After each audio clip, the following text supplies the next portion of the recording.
যদি কোনো বান্দার থাকে, বান্দার সঙ্গে থাকেন কে? জোরে বলেন তো। কি বলেছিলাম? কে থাকেন? কয়টা বান্দার দিলে যখন থাকে, নামাজ পড়বে কি পড়বে না, জিকির করবে কি করবে না, কারোর সঙ্গে ভালো ব্যবহার করবে কি করবে না, কাউকে গালি দিবে, কাউকে বকা দিবে, কারো বিরুদ্ধে লাগবে, কারোর সঙ্গে প্রতিহিংসা করবে না। না, তাকওয়া যার ভিতরে থাকবে তার উচ্চ উপরটা সুন্দর থাকবে, মোলায়েম থাকবে। কারণ ভিতরে সুন্দর, উপরে সেটার আলামত প্রকাশ পায়। আর এই সমস্ত বান্দা আল্লাহর সঙ্গে তাআল্লুক কেমন হয়ে যায়, বান্দা আল্লাহর কাছে চাইতে দেরি হয়, আল্লাহ পাক বান্দাকে দিতে দেরি করেন না। এই কারণে আমার আল্লাহ বলেন, ওমাইয়াত্তাকিল্লাহা ইয়াজআল লাহু মাখরাজা। সামনে যত রাস্তা আছে বাধার, সব রাস্তা দূর হয়ে যায়। এ নবীর উম্মতের দল, আল্লাহ পাক রব্বুল আলামিনের জমিনের মধ্যে অসংখ্য বুজুর্গানে দিন অতিবাহিত হয়েছে। এর মধ্যে বহু আগের জামানার ঘটনা, আল বিদায়া ওয়ান নিহায়া কিতাবের মধ্যে একটা ঘটনা সুন্দর করে বর্ণনা আছে। একজন আল্লাহওয়ালা সুফিয়ান সাউরি রহমতুল্লাহ আলাইহি জানানো, এই সুফিয়ান সাউরি রহমতুল্লাহ আলাইহির জামানার ঘটনা। উনার জামানায় উনার সমকালীন বাদশা যিনি ছিলেন খলিফা জাফর মনসুর। খলিফা জাফর মনসুর ছিলেন তখনকার আরবের খলিফা। সুফিয়ান সাউরি রহমতুল্লাহ আলাইহি ছিলেন বিশাল বড় বুজুর্গ। উনি হক কথা বলার কারণে উনাকে অ্যারেস্ট করার জন্য পরোয়ানা জারি হয়ে গেল। গোটা জায়গায় ফাঁসির রায় জারি হয়ে গেছে। সুফিয়ান সাউরিকে যেখানেই পাওয়া যাবে একে ধরে আনো, ফাঁসি দেওয়া হবে। এ মুসলমান, আপনারা মনে করছেন বর্তমান জামানায় শুধু সাইদি রহমতুল্লাহ আলাইহির ফাঁসির রায় হয়েছিল? না না, এখন থেকে নয়, এই জামানায় রাসূল করিম সাল্লাল্লাহু আলাইহি ওয়াসাল্লামের পর থেকে 1450 বছরে অসংখ্য উলামা একরামের ফাঁসির রায়ও হয়েছে। অসংখ্য উলামা একরাম জেলখানায় যেছে। উলামা একরামদের রক্তের বিনিময়ে এদেশে ইসলামে পর্যন্ত এসেছে।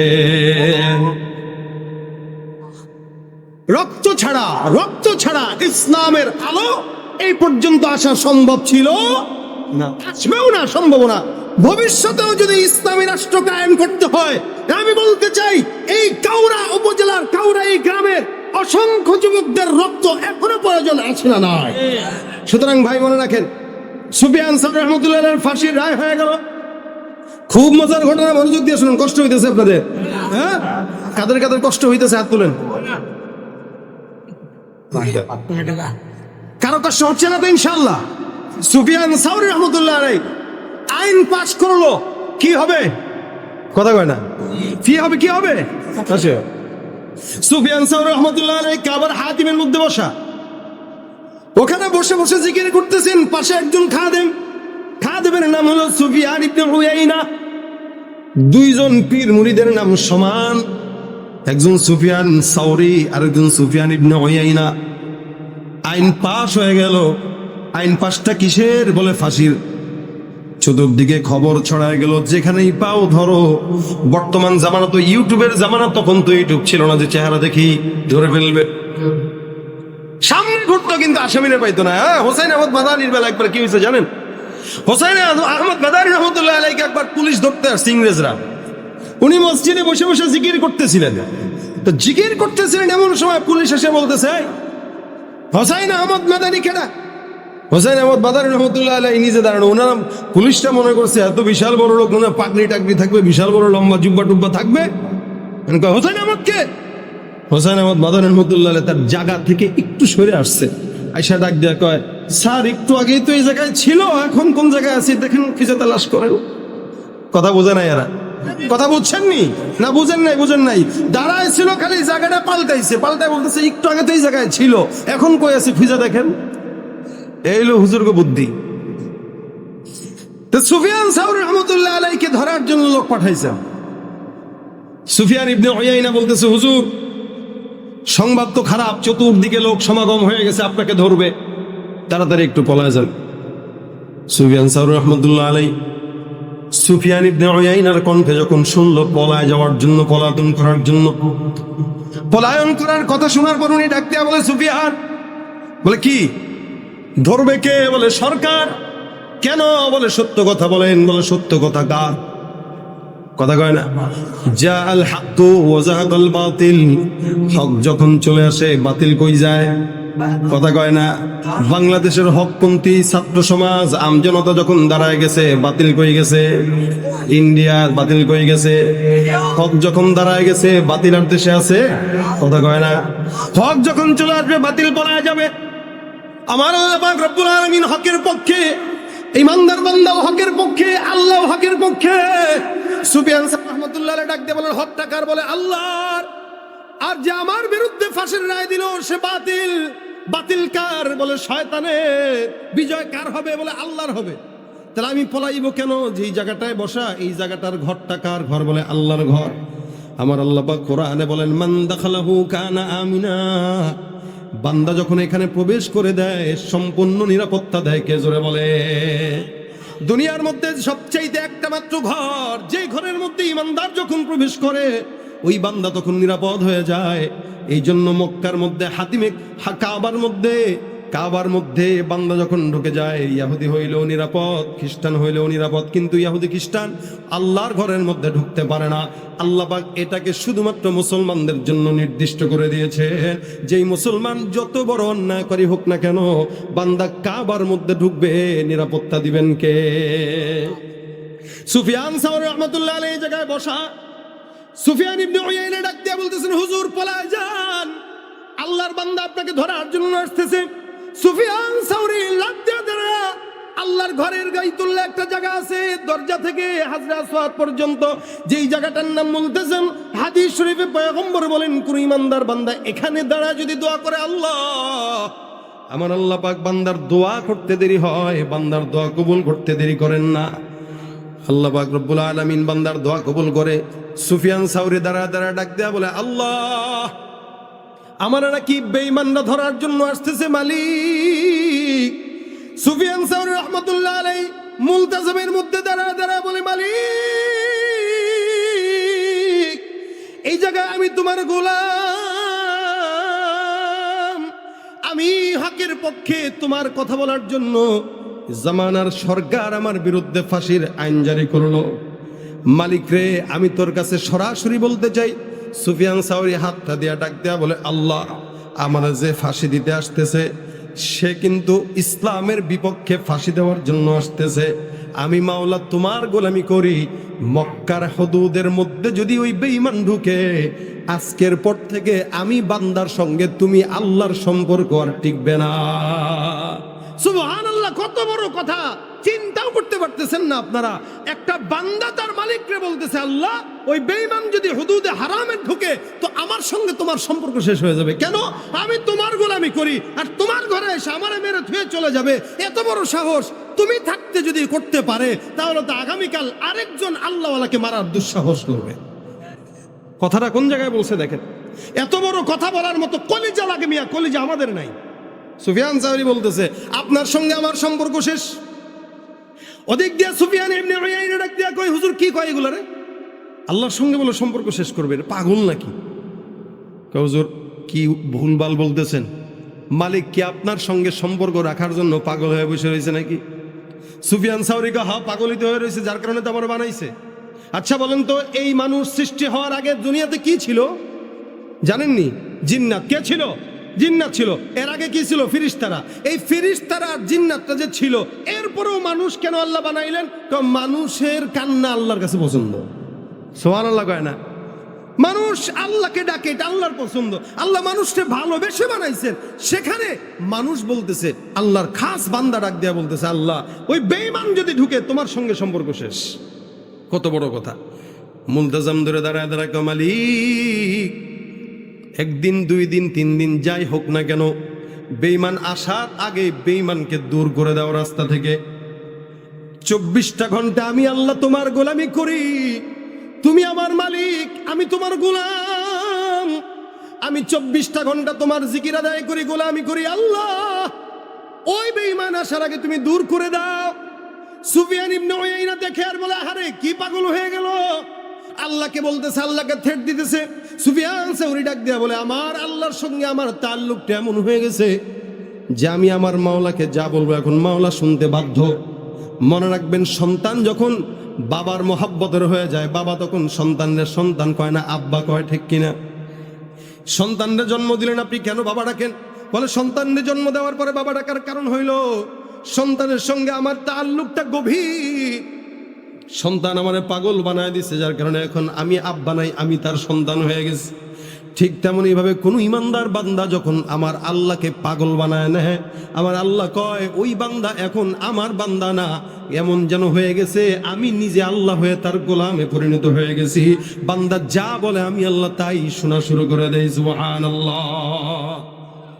এ ভাইরা আমার আল্লাহ পাক রব্বুল আলামিন বান্দা যখন আল্লাহর মুলতাজিমে দাঁড়ায় দাঁড়ায় দোয়া করে, আল্লাহ ওই বান্দা আসার আগে তারে রাস্তা থেকে সরায় দাও। বারবার চোখের পানি ছেড়ে কাঁদে। হঠাৎ করে একদিন যায়, দ্বিতীয় দিনের মাথায় খবর ছড়ায় গেল যেই বাদশাহ যেই খলিফা সুফিয়ান সাওরীকে ফাঁসি দেওয়ার জন্য মক্কার দিকে রওনা হয়ে গেছে, আল্লাহওয়ালা আল্লাহ কেমন পাগল বানাইছে। আল্লাহ পাক রব্বুল আলামিন কুদরতি ভাবে ওই বান্দার কথা শুনলো। বান্দা যখন ঘোড়ার উপরে ছিল, জালেম সরকার ঘোড়ার থেকে পড়ে ঘোড়ার পায়ের নিচে পদদলিত হয়ে ইন্তেকাল করে ফেলল। আমার আল্লাহ পাক রব্বুল আলামিন সুফিয়ান সাওরীর মতো একজন আল্লাহওয়ালা বুজুর্গ, যেই বুজুর্গটা তাকওয়া দিয়া তার নিজের শরীরটার ভিতরে আল্লাহর ভয়টা দিয়া একদম গোটা শরীরটাকে বন্ধ করে ফেলছেন। সামনে বাধা আসছে, চাইতে দেরি হয়, আমার আল্লাহ পাক ওই বান্দার গোলামি করতে দেরি করেন নাই। সুবহানাল্লাহ। বান্দেগানে খাসে আল্লাহ মুলগুয়ুব দরজাহা জানে জাওয়াসিসুল কুলুব জেমি সরশবু এ পিরান শনিদি চরাদর চাহে কিনানস নদীদি। সব কিছুর সমাধান একমাত্র দিতে পারে আল্লাহ। আল্লাহ পাক বান্দার বিপদ দূর করেনেওয়ালা, সমাধান দেনেওয়ালা। বান্দা যদি আল্লাহর ভয় রাখে দিলের ভিতরে, হালত এমন হয় বান্দা বলতে দেরি, আল্লাহ গঠন করতে দেরি করে। সুতরাং একটা জিনিস রাখতে হবে দিলের ভিতরে, তাকওয়ার মেডিসিন। চলতেছেন তাকওয়া, তাকওয়া কি? এই কাজটা করতেছি তো এই কাজটা আমার আল্লাহ পছন্দ করে কিনা, এতটুক চিন্তা করে খালি আগান। আমি কাউকে গালি দিচ্ছি কার জন্য? আমি কাউকে বকা দিচ্ছি কার জন্য? কারো শত্রুতা করছি কার জন্য? কারোর সঙ্গে মারামারি করতেছি তো কার জন্য? প্রত্যেকটা পদক্ষেপে খালি চিন্তা করেন আমার এই কাজটা কি আল্লাহ পছন্দ করবে কিনা। এতটুকু প্রশ্ন করার পরে যদি আপনার দিল বলে, বিবেক বলে যে না এটা আল্লাহ পছন্দ করবে না, আপনি করেন না, এটাই তাকওয়া। এতটুকুন চেষ্টা করে বান্দা যদি চলে, ইনশাআল্লাহ ওই বান্দা আল্লাহর ওলি হয়ে যাবে। সমাজে যদি প্রত্যেকটা ইমানদার এই কাজ করত, তার অন্তরে আর তার শরীরে যদি তাকওয়া ঢুকাইতো, আমার বিশ্বাস এই সমাজে ওই যে তফাজ্জল ঢাকা ভার্সিটির পেট ভরে খাওয়ায় তারপরে হত্যা করলো, কত বড় নির্মম অবস্থা। এটা তো আওয়ামী লীগ আমলে হয়েছে। এই স্বাধীন বাংলাদেশে তো এগুলো ঘটার কথা ছিল না, এরপরেও ঘটছে প্রতিনিয়ত। কেন? বলে কিছু কিছু তাদের প্রেতাত্মা এখনো সমাজে আছে, ঘাপটি মেরে বসে আছে।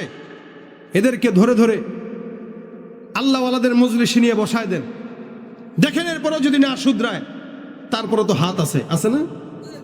সুতরাং প্রত্যেকের জায়গা থেকে আমি চিন্তা করব আমার চলাচল কিভাবে হবে। আগে নিজের শরীরের পোশাকটাকে চেঞ্জ করি, ইনশাআল্লাহ। পোশাকের কারণে বান্দা গুনাহ থেকে বাঁচতে পারে, পোশাকের কারণে বান্দা অনেক খারাপ কাজ থেকে বাঁচতে পারে। তাকওয়ার পোশাকটা আগে গায়ে উঠান, দেখবেন অটোমেটিক আস্তে আস্তে ভিতরে তাকওয়ার মেডিসিন ঢুকে যাবে। আর তাকওয়ার মেডিসিন ভিতরে থাকবে তো ইনশাআল্লাহ সব ক্লিয়ার। বান্দা যখন জ্বর হয়, ওষুধ খাইতে একটু তিতা লাগে, কিন্তু তিতা লাগলেও বান্দা সুস্থ হয়। ঠিক তেমনই ভাবে নেকের পথে চলতে একটু খারাপ লাগলেও ভবিষ্যৎ উজ্জ্বল হবে কি হবে না? ইনশাআল্লাহ। এজন্য প্রত্যেকটা যুবককে বলতে চাই, ভাই আজকে থেকে নিয়ত করেন তাকওয়ার পথে চলবো। যেই কাজ করব এই চিন্তা করব যে আমাকে দেখেন কে? কে দেখেন? হ্যাঁ, হাসান বসরির কাছে এক লোক যায়, বলে হুজুর গুনাহ করতে মন চায়, তো উনি বলেন একটা কাজ করো, ঘরের চার কোণায় একটা কথা লিখে দাও, আল্লাহ দেখেন। কে দেখেন? আল্লাহ। এটা লিখে দাও। তো বেচারা ডানে লিখছে, বায়ে লিখছে, সামনে লিখছে, পিছনে লিখছে, ছাদে লিখছে। তো মেয়ে নিয়ে একদিন খানকায় গেছে গুনাহ করার জন্য তার রুমে। হঠাৎ করে যখন শুইল, উপরে তাকায় দেখে আল্লাহ দেখতেছেন, সাথে সাথে বিছনা থেকে উঠে মেয়েকে বের করে দিছে। কেন? বলে সামনে লেখা ছিল যে আল্লাহ দেখে, আমার ডায়েরিতেও না আছে আল্লাহ দেখে লেখা, আমার শরীরেও না আছে তাকওয়ার পোশাক, না আমি চলতেছি যার সাথে সে আল্লাহর কোনো বন্ধু, জীবনে তাহলে তাকওয়া আসবে কি করে বলেন? এই জন্য প্রত্যেকটা অন্তত মোবাইলের ওয়ালপেপারে অন্তত আস্তাগফিরুল্লাহ লেখা একটা ছবি দিয়ে রাখেন। কেন? যখন মোবাইলটা খুলবেন অন্তত অনিচ্ছা সত্ত্বেও আস্তাগফিরুল্লাহ আপনার পড়া লাগবে। কি বলেন, ঠিক না? অন্তত এতটুকু যদি না করতে পারেন তাহলে কিভাবে গুনাহমুক্ত হবেন বলেন? এই জন্য কাউকে গালি যদি দেই সেটাও আল্লাহর জন্য, কারো সঙ্গে শত্রুতা পোষণ করি সেটা আল্লাহর জন্য, ব্যক্তিগত নিজের খায়াসাত মিটানোর জন্য কারো সঙ্গে শত্রুতা পোষণ করবেন হারাম, নিজের খায়াসাত মিটানোর জন্য কাউকে কটু কথা বলবেন হারাম, নিজের নফসের খায়াসাতে কারো সঙ্গে শত্রুতা পোষণ করবেন হারাম। যা করব একমাত্র কার জন্য? আল্লাহর জন্য। প্রত্যেকটা কাজ হবে আল্লাহর জন্য। শরীরের পোশাক থেকে শুরু করে প্রত্যেকটা কাজ আল্লাহর সন্তুষ্টির জন্য করতে রাজি আছি তো ইনশাআল্লাহ? আল্লাহ আমাদেরকে তৌফিক দান করুক, বলেন আমিন। এই মাদ্রাসাটা দেখেন, এখানে ইমানদার তাকওয়া মুত্তাকি বান্দাদের ফসল এটা। এখানে আপনারা চারা লাগাইছেন, এখানে ফসল বের হবে। চারা আপনাদের, ফসল আপনারাই ভোগ করবেন। এলাকায় যখন হকের আওয়াজ, হকের আলো ছড়িয়ে যাবে, এটা আপনাদের ফসলতা হবে। সুতরাং এটার দায়িত্ব আপনাদেরও বটে। এই জন্য এই মাদ্রাসায় যেন মুত্তাকি তৈরি হতে পারে, দিনদার আল্লাহওয়ালা বুজুর্গ তৈরি হতে পারে, এটা আপনাদের দায়িত্ব যেমন আছে, এটা এলাকার মানুষের দায়িত্ব যেমন, মাদ্রাসার ওস্তাদদেরও দায়িত্ব তেমন, শুধু ওস্তাদদের একা দায়িত্ব না।